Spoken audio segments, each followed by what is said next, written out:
लोगों से कहना चाहता हूं, कम make in India.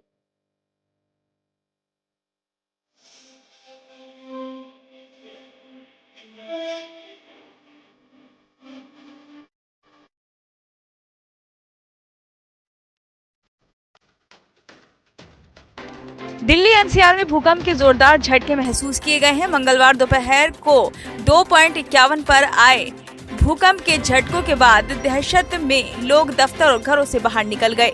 National centre for seismology के मुताबिक भूकंप की तीव्रता 6.2 मापी गई, जिसका केंद्र नेपाल के दीपायल से 38 किलोमीटर दूर जमीन से 5 किलोमीटर गहराई में था। झटके यूपी, दिल्ली समेत कई राज्यों में महसूस किए गए।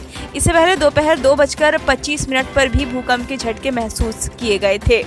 इसका केंद्र भी नेपाल था। उस वक्त इसकी तीव्रता 4.6 मापी गई थी।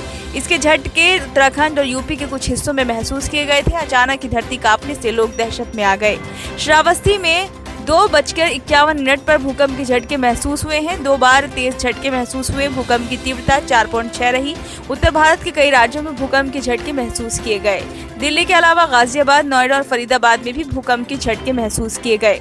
पृथ्वी के अंदर 7 प्लेटलेट्स हैं जो लगातार घूमती रहती हैं। जहां ये प्लेट ज्यादा टकराती हैं वह जोन फॉल्ट लाइन कहलाता है।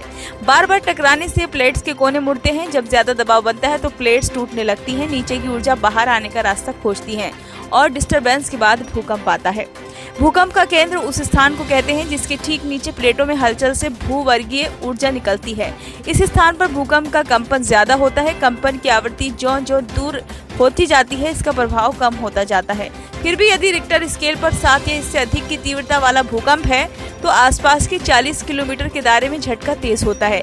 लेकिन ये इस बात पर भी निर्भर करता है कि भूकंपीय आवृत्ति पर ऊपर की तरफ है या दायरे में। यदि कंपन की आवृत्ति ऊपर को है तो कम क्षेत्र प्रभावित होगा।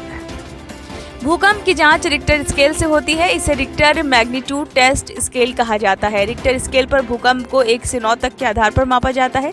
भूकंप को इसके केंद्र यानी एपिसेंटर से मापा जाता है। भूकंप के दौरान धरती के भीतर से जो ऊर्जा निकलती है उसकी तीव्रता को इससे मापा जाता है। इसी तीव्रता से भूकंप के झटके की भयावहता का अंदाजा होता है। ब्यूरो रिपोर्ट, नई दिल्ली।